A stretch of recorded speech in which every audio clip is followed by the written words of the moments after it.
유다 자손의 지파가 그들의 가족대로 받은 기업은 이러하니라. 유다 자손의 지파의 남쪽 끝 에돔 경계에 접근한 성읍들은 갑스엘과 에델과 야굴과 닙산과 소금 성읍과 엔게딘이 6성읍과 그 마을들이었더라. 예루살렘 주민 여부스 족속을 유다 자손이 쫓아내지 못하였으므로 여부스 족속이 오늘까지 유다 자손과 함께 예루살렘에 거주하니라. 아멘. 샬롬. 오늘도 하나님의 말씀으로 하루 시작하신 여러분들에게 하나님의 은혜와 평강이 충만하게 넘치시기를 간절히 축복합니다. 오늘 말씀은 사실 나머지 이 여호수아 15장 20절에서 63절 전부를 다 읽어야 되는데 시황에서 다 읽지 못하고 어떤 내용으로 구성되었는지 함께 또 나누고 이 안에서 하나님께서 우리에게 주신 메시지를 함께 나누려고 합니다. 유다 지파가 기업으로 분배받은 성읍과 마을을 오늘 구체적으로 소개를 이 본문이 하고 있어요. 기업은 이 하나님께서 주시는 선물입니다. 뭐 작게 얘기하면 땅이고요. 크게 얘기하면 뭐 여러 가지 전부를 다 포괄적으로 설명할 수 있는 것이 기업이죠. 오늘 본문이 나열하고 있는 유다 지파의 기업 소개는 하나님이 이 유다에게 허락하신 복을 설명하고 있는 겁니다. 유다 지파가 가장 먼저 땅을 분배받았거든요. 원래는 첫 번째 장자, 이제 르우벤이 장자이기 때문에 어떤 장자 순서대로 가야 되는데 사실은 유다가 실제적으로는 넷째 아들인데 이 유다 지파가 하나님으로부터 가장 넓은 지역의 땅을 분배받았고 이 유다 지파가 이제 하나님 말씀하신 대로 실질적으로 메시아, 그러니까 예수님께서 나실 이 장자 지파로서 하나님이 주신 복이 얼마나 풍성했는지를 보여주는 겁니다. 원래 이 여호수아는 크게 세 가지 내용으로 구성이 되어 있죠.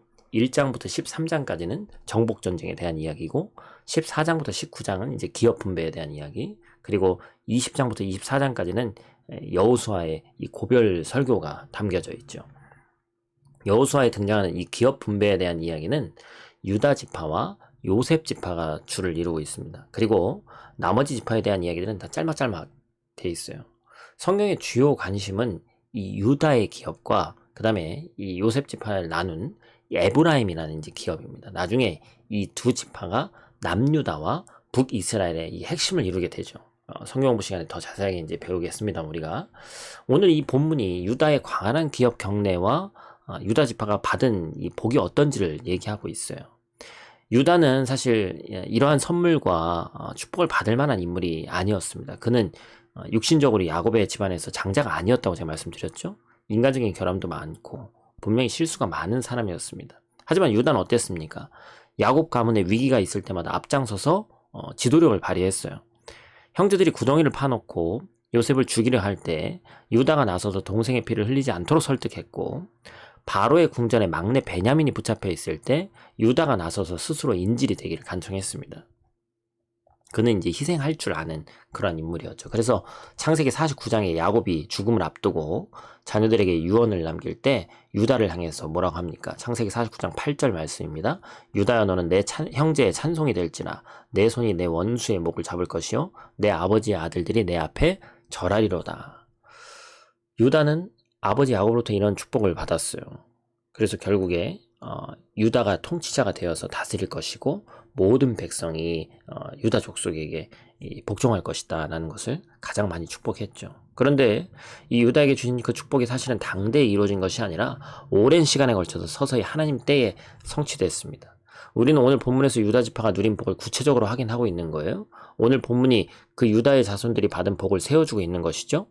다 읽지는 않았습니다만 남방 지역의 36개 성읍, 세펠라라고 불리는 이 평지 지역의 42개의 성읍, 유다 산지의 38개의 성읍, 그리고 유다 광야 지역의 6개 성읍, 총 122개의 성읍과 마을을 차지하게 됐다는 것이죠.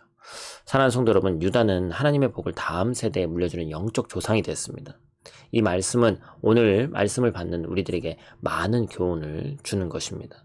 우리가 한국에 살지는 않지만 그래서 사실 어떤 뭐 기분이 그렇게 나지는 않습니다만 또 한국에 계시는 분들도 말씀과 함께 나누는 분들이 있기 때문에 특별히 오늘부터 민족 고유의 명절 이 추석 연휴가 시작이 되죠. 추석은 가을의 결실을 감사하고 가족 친지들과 함께 풍성함을 누리면서 감사를 고백하는 날이에요.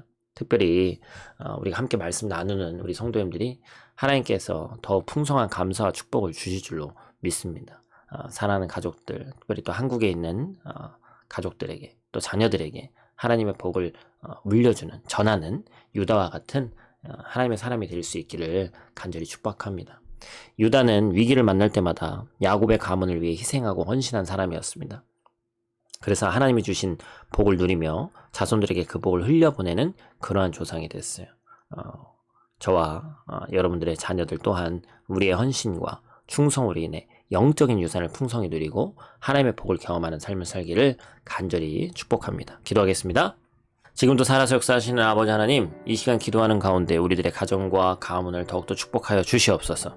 하나님의 복을 경험하고 그 축복을 흘러가는 가문을 든든히 세워가길 원하오니 하나님 의로운 오른손으로 우리를 붙들어 주시옵소서. 유다처럼 헌신하고 희생함으로 하나님의 복을 받고 영적인 발자취를 통해 가정과 집안의 다음 세대가 믿음으로 아름답게 세워질 수 있도록 우리가 또 이 추석 연휴 기간에 또 우리가 직접적으로 쉬지 않는 분들도 또 고국에 있는 가족 친지들을 생각하면서 우리가 함께 영적인 삼겹줄로 이어져서 서로를 위해서 중보하는 귀하고 복된 우리들 될 수 있도록 하나님 함께하여 주시옵소서.